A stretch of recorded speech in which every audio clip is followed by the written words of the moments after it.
नल जल योजना में भारी गड़बड़ी उजागर। उपायुक्त ने किया सख्त निरीक्षण, जिम्मेदारों पर गिरेगी गाज।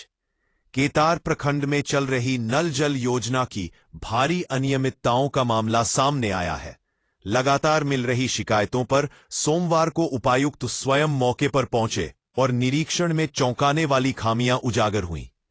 ऐसे में निरीक्षण के दौरान कई जगहों पर सड़क पर पानी बहता नजर आया, जिससे साफ हो गया कि पाइपलाइन लीक होने के कारण पानी की सप्लाई ठीक से नहीं हो रही है। ग्रामीणों ने भी उपायुक्त के सामने अपनी नाराजगी जताते हुए कहा कि जहां पानी मिल रहा है वहां भी रिसाव से बर्बादी हो रही है।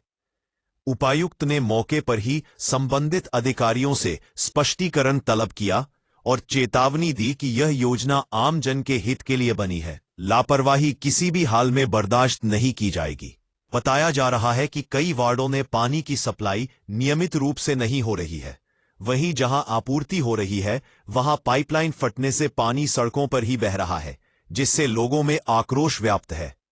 उपायुक्त ने विभागीय पदाधिकारियों को तुरंत पाइपलाइन की मरम्मत कर जलापूर्ति दुरुस्त करने का निर्देश दिया और दो टूक कहा कि अगर शिकायतें दोबारा मिलीं तो जिम्मेदारों पर कड़ी कार्रवाई तय है। का योजना से पानी रोड पर बह रहा है, क्या कहेंगे?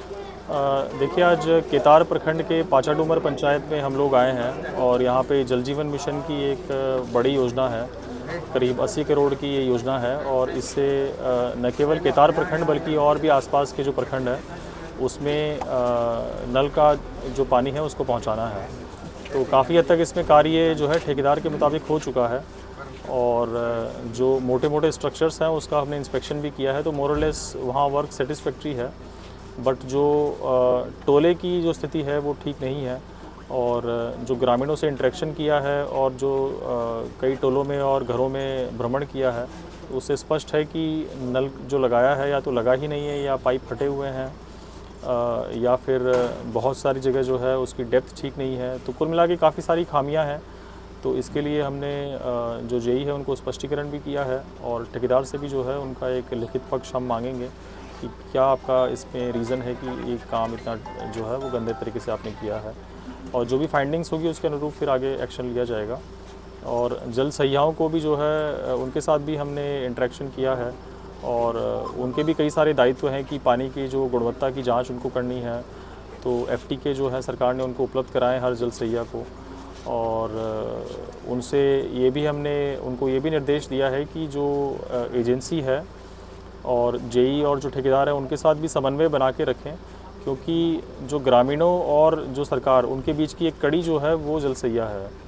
तो जो शुल्क है 65 रुपये के आसपास का वो भी जल सहिया को ही लेना है। साथ ही साथ एक और जो इशू हमने यहाँ पे पाया कि जो पानी छोड़ा जाता है तो उसका भी कोई समय निर्धारित नहीं किया गया है। तो ग्रामीणों को पता नहीं रहता है कि पानी कब आने वाला है, कब नहीं आ रहा है।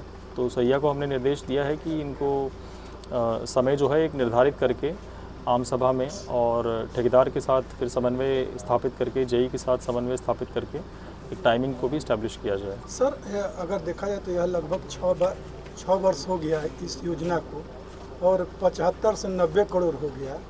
तो इसमें क्या लगता है, आप तो घूमे सर, तो क्या लगता है किसके खामियां देखिए, स्पष्ट रूप से ठेकेदार की खामी है, इसमें कोई दो राय है नहीं।